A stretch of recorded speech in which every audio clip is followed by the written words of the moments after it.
Hi, I'm here with author Tess Thompson, and if you've been watching my series about visiting with people in the book world, I've said that I will be talking to people who are surrounding the book world, publicists, editors, bookstagrammers, promoters, and so forth. But we are for sure going to talk about talk to authors too, because really that is where it starts. And so today I'm talking to author Tess Thompson, who has written a whopping 25 books, which is so impressive to me. I just put out my fifth one, so I have some work to do. Writes romance / women's fiction and even some historical fiction. So I love how she has spanned those genres, and I will turn it over to her to introduce herself. Well, thank you. First of all, thanks for having me. This is super fun. So I I always start out with my tagline is hometowns and heartstrings. And so my books, they're usually set in small towns, and they're love stories, but also family sagas. Sometimes there's a mystery. In my Blue Mountain books, there's always a mystery. And then my River Valley books have a lot of suspense, woman in peril, that sort of thing. But the common theme is redemption, second chances, transformation. Yes, I like all of that. When we were talking previously about second chances, and I think in our lifetime we go through many opportunities to need them, and we'll go through many more. So I think you can't have too many second chance plot lines in there. My father-in-law is not a big fan of fiction. He likes anything that is information dumped into your head. But I realize more and more with fiction that what that does teach us, though, is human connection, human story, human feeling, and second chances is a really, really good descriptive, and I think even an educational thing about how to, even if it's a fictional character, it is rooted in humanity that the author has been able to pull out. And I find that I learn a lot through fiction just about that. So I love that. Now, I recently read one of your newest books, which is the first in a brand new series called, the one I read is called The School Mistress of Emerson Past. Thank you for having a cover. Mine's on my Kindle, so that doesn't show real well. Now, that one is historical fiction, but you have, from what I understand, about 10 books planned for this. And how do you plan to go about that? Yeah, so this one is kind of strange, and I don't know that anybody's ever done this before, so it might be a complete flop. But my true love is writing historical fiction, but I haven't been able to really build the fan base in for those books as I have for my small town romances. So I decided to sort of merge the two. And it'll be a 10-book series all set in Emerson Pass. My daughter's name is Emerson, so I named it after her. And it's a fictional little mountain town in Colorado. And 5 of them will be set in 1910 to 1920.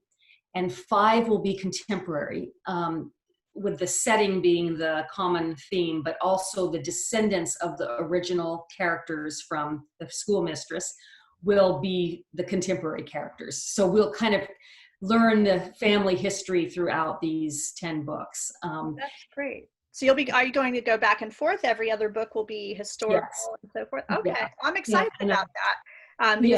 Because I'm all about historical fiction, and I really, really loved it. I grew up in Colorado, and so even though Emerson Pass is a fictional town, I think you really captured what my memory is of going into mountain towns growing up. But I saw that your second one was contemporary, which is great. So I'm really excited to hear, though, that you'll be revisiting historical fiction because, well, that's just my big love. So I'm definitely going to continue with that series. But you have multiple series out. So what is it about writing series that you really enjoy? Well, I love characters, and when I have secondary ones that are interesting to me, I always want to write their story, or it'll kind of just bother me until I sit down and write it. So I started out not really realizing that I would be writing a series, but my then publisher, my first book was River Song, and it's set in a little town in Oregon based on the one that I grew up in.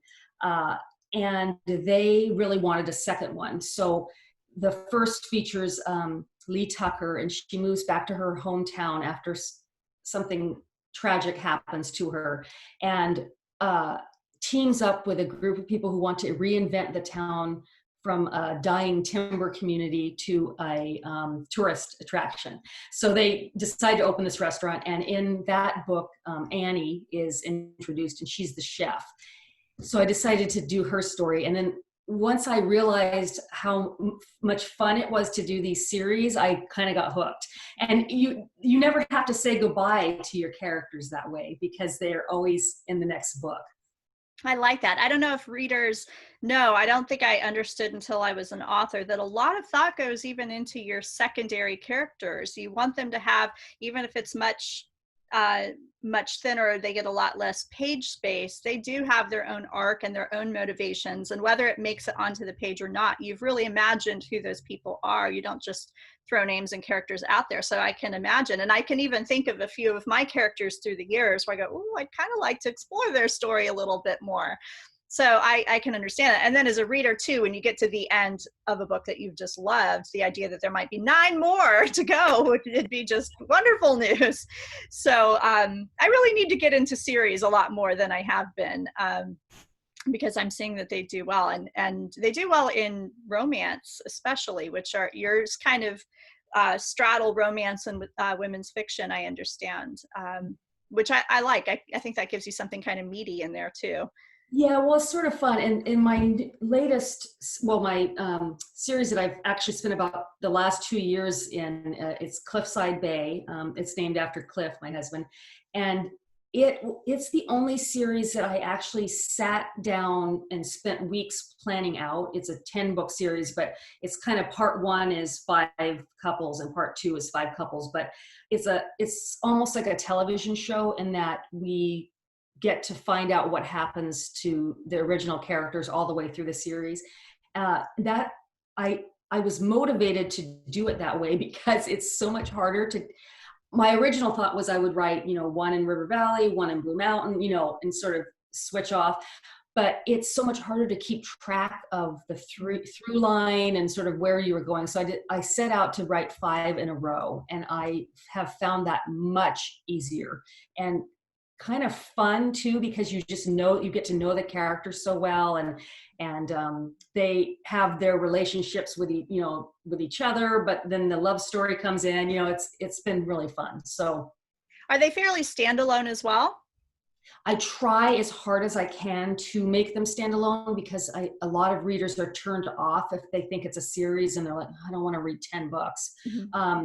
So I do try to make the stories, everything is pretty much answered, at least for the main plot in each one. But I like to leave a little something, a little mystery that hasn't been solved, so that hopefully the reader will be interested in finding out what happens. So I would say for all of my series, except for Cliffside Bay, they're definitely standalones. Mm-hmm. But Cliffside Bay is, I think, better read in order. You get to know these 5 guys and their relationship, and I just think it's a much more fun way to read it, but you can read them standalone. Oh, and I should mention, are gorgeous too. Yes. Traded is free right now, ebook. And also the first of my Blue Mountain series, Blue Midnight, is also free. So if anybody would like to check them out just to see what I'm about. And are those the first in the series? Yes. Okay, so it's a great place to start. Ooh, I am going to turn to my Kindle next. And is that just find them on Amazon Kindle is where you'd find them for free? Yeah, actually, I'm wide, so I'm on all retailers: Apple, Barnes and Noble. Okay. Kobe. That's new lingo for me. Yeah, being an Amazon author, wide. I think I just heard that one before. Now, I know that your first few you mentioned that you had a publisher from them, but most of yours have been self-published. So what was your journey with that, and what would you tell people looking at that, at exploring that same kind of journey? So my first 8 books were with a small press, and they unfortunately weren't able to stay afloat. It's a tough business. So when they went under, I was able to get the rights back for 8 books that I had published with them. And I really wasn't sure what to do, but my husband really encouraged me to consider the self-publishing. There's a lot of benefits to it. One, you make a lot more money when you sell a copy because you're not sharing it with a publisher. Mm-hmm. And you can kind of create your own destiny, and I like that. Being able to decide that I want to do a 10-book series, and I don't have to sell that idea to anybody. I can just do it. And so I find that to be really empowering, and it's freed me up so much as a writer, because I'm not trying to figure out how to please a certain editor. I'm just, creating the books from my heart that I want to put out in the world. So I like that part of it.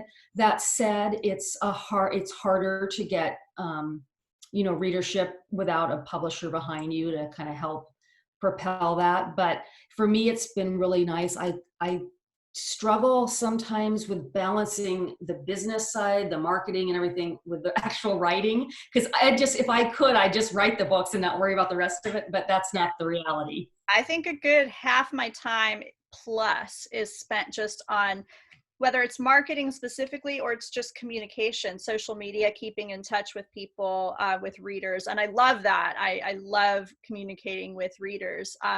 But that does take a significant amount of time out of the writing. But I don't think we're in a world right now where a publisher is going to sweep in and pick up your book and do all the work for you. So anybody getting into this that thinks that that's how it's going to happen, that is not the typical path. And much more, you do need to learn your marketing chops as well. So I can imagine being self-published, there's a lot of things you can control in there, which is neat. I was a realtor for 10 years, and I believe so much in having an agent represent you for that. And I did not believe in for sale by owner. And I kind of used to equate having a traditional publisher versus self-publishing with that kind of model. And, we provided photographers, stagers, all the packages that came with it. But I can see where that FSBO, as we called it, for sale by owner, does have some analogies to self-publishing, and there's some things that you can do that you don't really have to ask about. But you do it right, though. You get a professional editor. Your covers are professional, so you're not really just a one-woman team here doing that. You really seek out all the support and choose that. Yeah, and one thing that happened, particularly in the romance world, is the indie publishers have really kind of taken over that market. And, with bigger houses cutting back on editorial staff, there are tons of freelance people out there that, maybe did work at Random House at one point. So there's really no reason why you cannot create an absolutely professional, package. And the same with cover designers and PR firms and that sort of thing. So you can really create your own little business. And one thing that I find very inspiring is that most of the authors that I know are women, and many of us are self-published. And I love seeing women like building little businesses, just from what they love to do and their, determination. And I find that really cool. That's really neat. I have some thoughts in my head about some things down the road that I might self-publish. So you're number one on my list to come. If I have to pick somebody's brain, it's going to be you. So be ready for that call. Maybe I'm ready. 2021 is kind of my goal with that. So with 25 books out, how many are you publishing a year? Well, it's been, I think, 5 or 6, but that's just been since 2017. My girls are grown, almost fully grown now, 14 and 17. And I remarried. I was divorced when they were little. So it wasn't as easy to write back then. I would drop them at school, go to the gym, come back and write until it was time to go pick them up, at 3 o'clock. Although I think I've said this before, I think that gave me a lot of discipline, because I did have to write only, certain hours, and that's carried over now that I have more time. So I'm always utilizing the hours in the day that I have. So I think that's helped. But yeah, it's been 5 or 6, and then I usually throw a novella or 2 in there. So it's been, I think, a little too fast of a pace as far as burnout goes. So this year I've not been working weekends. That was something I promised my family. I've had to break that a couple times just, to make deadlines. But yeah, so it's doable, but you have to be really disciplined. So when you're really approaching it like a 9-to-5 type job, plus or minus, which is great. We homeschool our kids. We've got 2 off to college now, and especially right now with COVID, they're all home. So somebody's always home and I can't get out to coffee shops and stuff. So that's been a little bit hard, but I'm hoping in the future to approach my writing in a similar, like I'm sitting down, this is my job and this is what I'm doing. But when you do that, where do you go for inspiration so that it doesn't just feel like a job and you still have those creative juices flowing? Yeah, that's a great question. I was thinking about this the other day, especially with COVID being here at home, and I'm like you, I have, between us, we have 4 kids and they're all here. And so it's Yeah. been distracting. And my 14-year-old, she was just having trouble focusing, with not having actual class. So she's been in my office with me now. We work here together. So we're both typing at the same time, which has been fine, but it's just been distracting and different than, what is typical. But Where would you yeah, normally go for inspiration? well, I guess I rely a lot on like stories people tell me. I love listening to people, tell me where they're from, what they've done, So a lot of it is from that. I also get a lot of inspiration from just reading the news or reading other people's books or, things occur to me, but I've never been a writer who struggles with finding ideas. I have so many books in my head that I want to write, so that that's never been a problem. And I think it might be because I didn't write till I was like 37, like really seriously, like say I'm going to learn how to do this. And so maybe those stories were all just like waiting. You have years worth kind of banked right now. Yeah, I could get that. I write, I usually have 2 to 3 ideas of where my next few books will go. Being historical fiction, I need to be doing research on there. So I've got a book in my head for about a solid 2 years where it's just kind of sitting there. The good news about that is when I am done with one, I pretty much know what I'm going to go delve into next. So that's good. Um, what are some places that some readers can find you if they would like to keep in touch, Tess? Okay, so my website is tesswrites.com.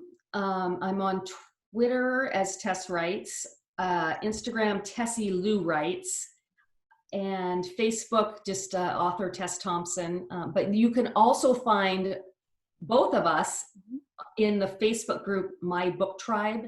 We're in there with 10 other authors who we all write very similar type of books. Uplift fiction is what Christine Nolfi calls them. Oh, And I I like love that. her. Yeah. So yeah, so you guys can find us there too.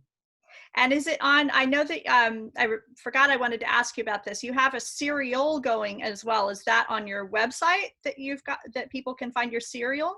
Yeah, it's on my blog on my website, but it's also in my fan group on Facebook, which is called Patio Chat with Tess Thompson. So you can join that if you want to read. And it's just a fun little serial about 2 people who fall in love on during COVID. And it's kind of You've Got Mail is sort of it's like they know each other from the bus stop, but then they start this correspondence. And but I've been under deadline on the book I just turned in, and I've neglected it for 2 weeks. So I need to get back to it. I like that idea though. I mean, once upon a time, like, 19th century, a lot of books were written in serial. So when you first told me you were doing that, I was thinking of Charles Dickens and so forth. And in their case, they were paid by the word. And that actually explains why Victor Hugo and Charles Dickens and a lot of them have really lengthy, wordy books because they were writing in serial. And, I know, I love that about Dickens. And I also was thinking of Bridget Jones' Diary. Do you remember those books? yeah. They were originally told in serial in the London Times as Oh, I well. didn't know that. Yeah, isn't that fun? Modern day serial. Well, maybe you've sparked a new genre with that. I'm gonna Yeah. check that out. I love that. Well, you keep busy, Tess, and my hat's off to you. And for anybody watching, I loved personally the School Mistress of Emerson Pass. I found it to be just immediately engaging and just it's one of those reads where you're not laboring through it because you feel like there's also, you just get enveloped. That's maybe the word for it. I got enveloped right away, and it definitely sparked my interest in continuing the series. So I'm glad that you write fast, and I'm glad that you already have a second one out. So I could see as soon as somebody gets hooked, they're going to be very happy that you have 10 out in a series and so forth. But again, find Tess in all of the places that she talked about. And she's got the 2 books right now that she mentioned that are free downloads, which will hook you. And so I know what I'm going to go do when I hit the stop record button. I'm going to go download a couple of books. Tess, is there anything I didn't ask that you want to be sure to tell readers? Not that I can think of, but yeah, and don't be shy to reach out to me. Anybody who has questions, I love, like you, I love interacting with readers. That's the best part of this whole social media world that we live in, that we get to interact. And I have a street team. They get to read the books first, in exchange for honest reviews. And that has been so much fun for me because I get like immediate feedback about what they like. And it has definitely affected the books going forward because I'm like, oh, they really they responded to that, and that informs me. So it's been really cool. Readers have a lot more power than you think, than you might think. Absolutely. Yes. And whether it's on a street team or just reviewing books and so forth, you really, readers, you make so much difference in what we do. I got an email today from an 89-year-old reader who'd read my second book, Before the Rain Falls, which takes place in a Texas women's prison. And her email said something like, I was not interested at all in the subject matter, but I picked it up anyway. And by 3 pages in, I was completely hooked. And and I'm 89 years old and read a lot, but it was worth writing to you. So I thought, oh, that just makes you want to keep going. Right? And the days when you feel discouraged, just to get an email like that, it's like, oh, okay, there is a reason I'm doing this. Yes, so we love to keep in touch. And again, you can find us both together along with about 10 other authors over at My Book Tribe talking about books. And believe me, it's actually very bolstering to us. And those times when it's tough, you guys keep us going. So thank you for that. Thank you again, Tess. Go find her, reach out to her, read her books, review her books always. And I will see you on the next video. Bye, Bye. everybody. Thanks, Camille. Bye.